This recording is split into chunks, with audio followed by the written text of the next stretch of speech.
Now that SMA was part of Santa Cruz, the opportunity arose to do some filming.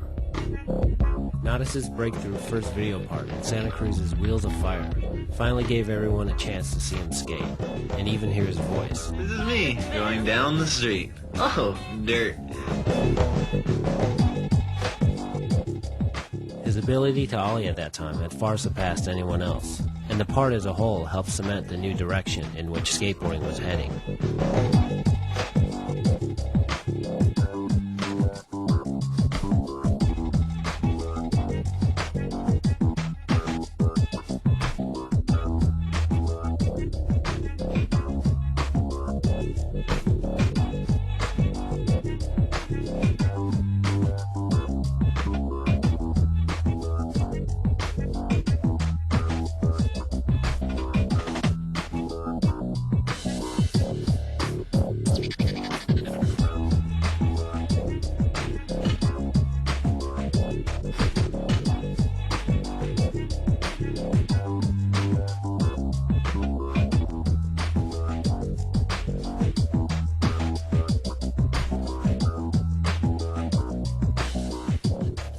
Frontside 360 ollie 17 years ago was ridiculous. Everything in Wheels of Fire, the ollie, when he ollied the can. You just see something and you'd be like, Natas could ollie that. Natas could jump that. He could definitely jump that. That impact affected everybody skateboarding at that time.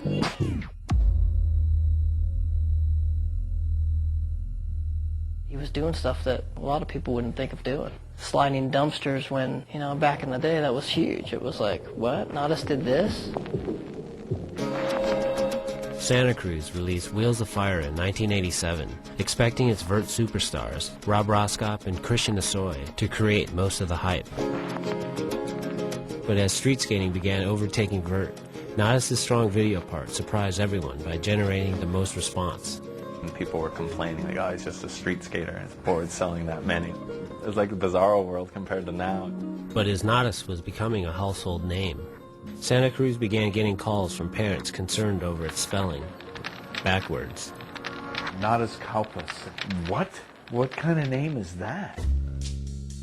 Natas' family and his name come from Lithuania. Natas is simply the male version of Natalia, a common Lithuanian name. My parents named me that without really thinking what it's spelled backwards. People think it's got some big meaning behind it. Ignoring the logical explanation, many schools and shops instituted a ban on any merchandise bearing the name Natas. Even whole cities joined in, most notably Long Beach, California. It was only about 5 years ago that they lifted that ban.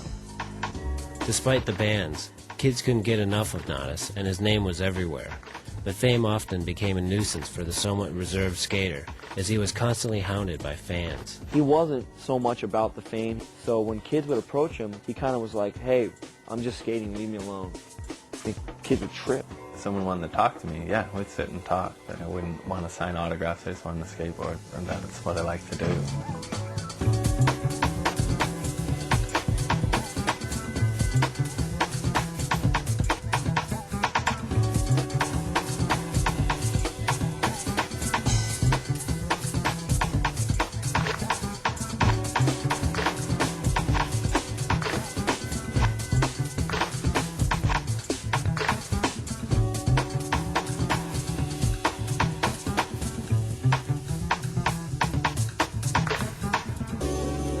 Although he had growing responsibilities running SMA, Natas was able to fit in plenty of skateboarding.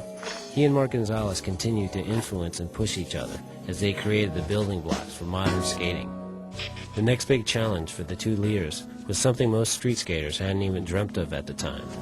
It was a Pro-Am contest down in Oceanside, and we see Natas ride across the stage and try and board slide down the sand railing.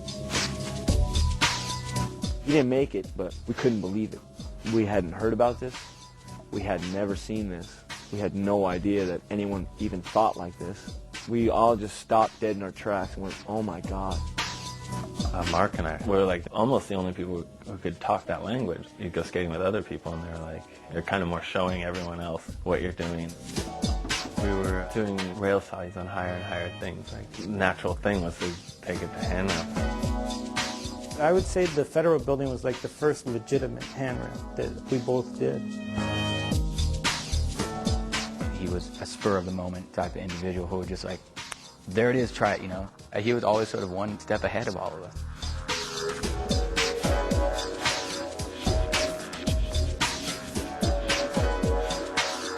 Soon after he and the Gons did the first recorded board slides, Natas stepped up again at the Federal Building rail.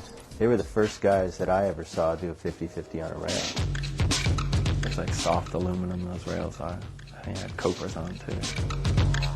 Breaking the handrail barrier would change skateboarding forever, as other skaters endlessly repeated and built upon the work of Natas and Gons. But Natas also became known for certain tricks that no one has ever managed to duplicate. I don't know. I still think it was smoke and mirrors, man. I don't know what was going on. But I've tried that forever. I'll never be able to do it. While filming for his next Santa Cruz video part, Natas found a new way to incorporate the fire hydrant into skateboarding.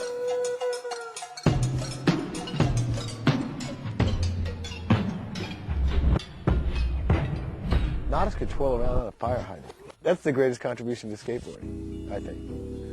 Really, that's how he skated. He utilized everything around him, and he had moves for everything. Natas' next video part, in Santa Cruz's Streets on Fire, had become a much anticipated event, and once again defined the level of street skating at the time.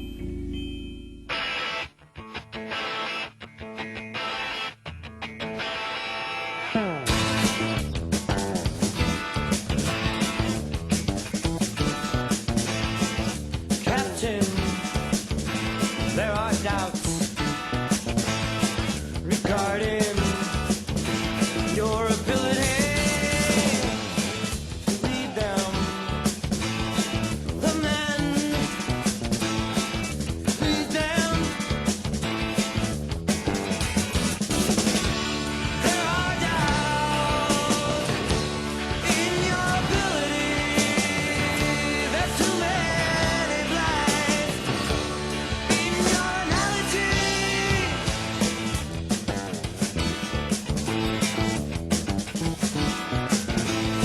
Lieutenant, there is talk pertaining interpretation of problems. Describe them. Problems.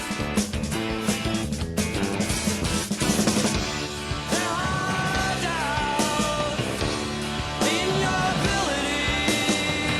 There's too many blinds in your analogy.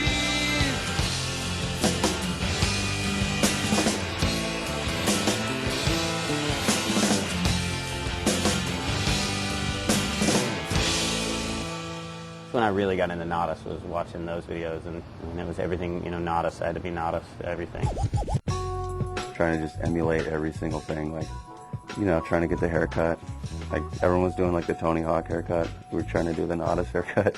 That was what was so amazing about it, just that someone could spark that. Natas' unique take on skateboarding, as well as fashion and even music, began getting him attention worldwide. He got a call one day from a French shoe designer who had seen Natas' interview in Thrasher and wanted to start a company. He tracked me down and threw this whole thing at me. He's this crazy French guy, but he was a great guy and I liked his ideas. And so we started Etnies. Natas' shoe, the first pro model skateboard shoe, was released in 1988. Having a skate shoe tested and approved by a top pro was a totally new concept, but it would set a precedent and become the standard in the industry.